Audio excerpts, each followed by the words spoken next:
Ira weather news में आपका स्वागत है मित्रों। भारत के उत्तरी राज्यों से लेकर भारत के पूर्वी राज्य तक भीषण कोहरा दिखाई दे रहा है। इस कोहरे के चलते कई राज्यों में जनजीवन अस्त व्यस्त नज़र आ रहा है। कोहरे के समय एहतियात रखें, गाड़ी कम स्पीड में चलाएं, सावधानी बरतें।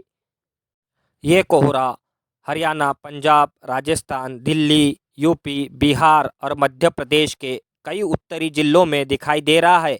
आने वाले दिनों में ये कोहरा और ज़्यादा घना और ज़्यादा चौड़ा कई राज्यों तक फैलाव दिखाई दे सकता है।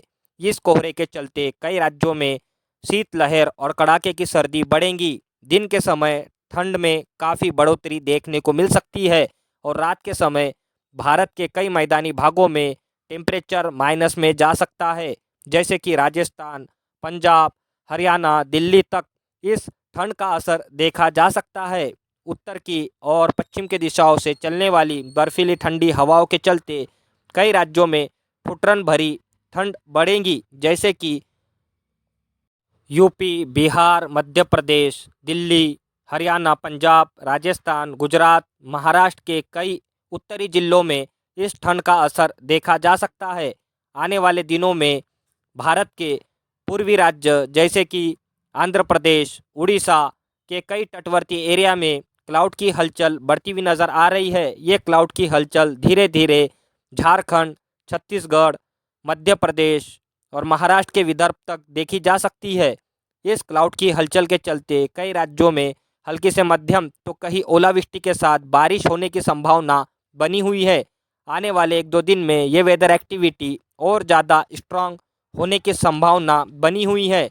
पश्चिमी राज्यों से आ रहा मॉइस्चर भारत के कई राज्यों में देखा जा सकता है। क्लाउड के रूप में ये मॉइस्चर भारत के पश्चिमी राज्यों से पहुंच रहा है, जैसे कि राजस्थान, गुजरात, मध्य प्रदेश, महाराष्ट्र के कई जिलों में देखा जा सकता है।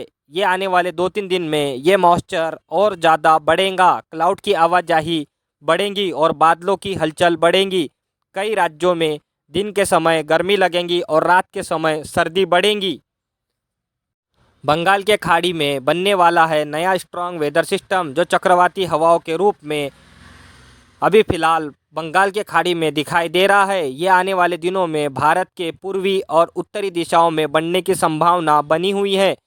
आगे हम इस वेदर सिस्टम के बारे में आपको पूरी जानकारी देते रहेंगे। भारत के दक्षिणी राज्यों के साइड बढ़ेगी वेदर एक्टिविटी। कई राज्यों में हल्के से मध्यम तो कहीं भारी क्लाउड बन सकते हैं और ख़ासकर तमिलनाडु, केरला, कर्नाटक के तटवर्ती एरिया में हल्की से मध्यम तो भारी बारिश देखने को मिल सकती है। आने वाले दिनों में आप देख सकते हो सैटेलाइट फुटेज, विंड फ्लो में लगातार मॉइस्चर भारत के मध्य भाग और दक्षिणी भागों में पहुंचता नज़र आ रहा है। कई राज्यों में वेदर एक्टिविटी बढ़ेगी और बारिश की संभावना भी बढ़ती नज़र आ रही है। ये वेदर एक्टिविटी आने वाले 1-2 दिन इसी तरह चलने की संभावना बनी हुई है। फिर इसके बाद उत्तर के राज्यों में नया वेदर सिस्टम WD के रूप में आएगा। ये भारत के कई राज्यों में और ज़्यादा कड़ाके की सर्दी